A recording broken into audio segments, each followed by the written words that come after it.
Good afternoon mga kababayan. Nandito pa rin tayo sa Piuduran at meron tayong pinasyalan si Nanay.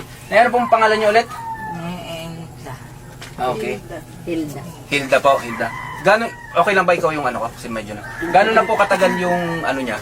Mga 2 months na po. 2 months. Stroke po? Opo. Kalahati ng katawan niya na manhid na ba? Opo.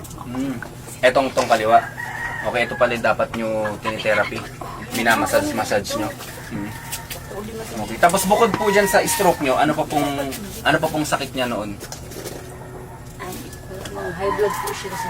High blood lang. Tapos bukod doon, okay naman yung liver, okay naman yung kidney. Okay naman po.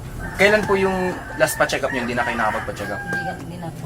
Pero po yung BP nyo, kamusta naman po?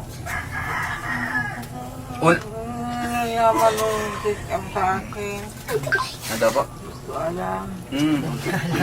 Oo. Hindi naman kasi na pa-BP na. Okay. Pero unang atake pa lang po to. Una po. Unang atake. Sige po. Marami na rin po kaming mga bumibili ng produkto namin, yung mga kagaya po ng sitwasyon nyo, yung di na rin makapagsalita. Yung iba nga po talaga, tabing talaga yung mukha tapos yung katawan talaga. Ang ginagamit lang po talaga doon is yung acid guard. Ito nga po yung bibigay ko sa inyo. Ito po yung acid guard na lagi ko pong pinopromote sa page ko, na marami na po itong napagaling, lalo na sa mga na-stroke. Yung iba nga po di na talaga nakapaglakad. No? Talagang maayos po ito.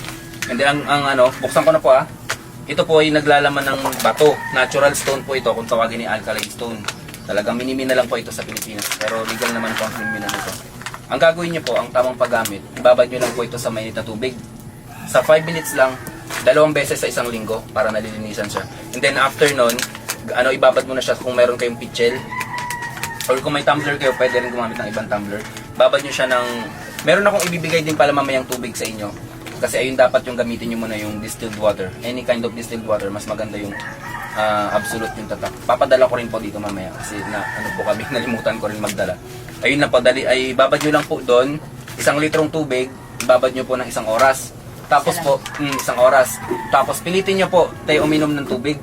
Pilitin nyo po siyang makayanan nyo 3 litrong tubig sa isang araw. Wala naman restriction siya sa tubig, no? Wala naman limit, okay lang naman, no? Okay, sa loob po ng sa isang araw, 3 litrong tubig. Pilitin niya makainom. Kahit pa konti-konti lang, mahalaga makainom ka nito.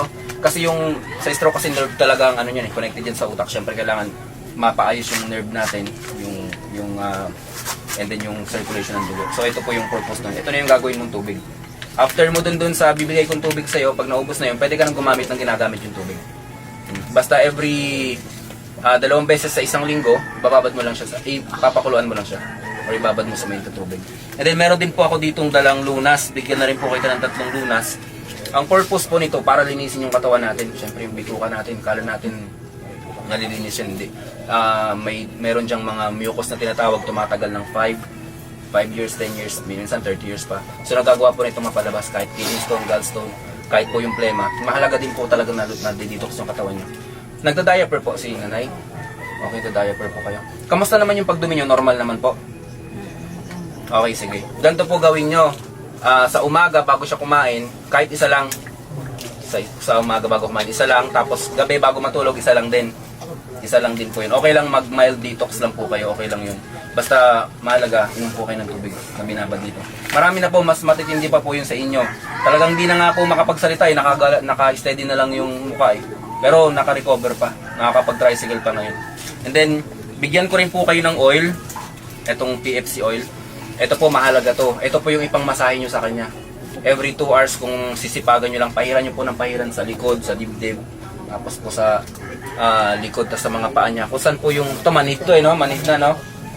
Sipagan nyo lang po. Sipagan nyo lang kasi maganda tong oil na to. Unique to, mayroon tong nano silver technology. Yun nga po is talaga napasok sa mga nerves natin. Nakakatulong. Pagtapos nyo po siya hilutin, yung kamay nyo po na pinaglagay nyo, pwede nyo pong ipalangap sa kanya. Para po yung ma-relax din po yung isip nyo, ma-relax din yung katawan nyo. So ito po.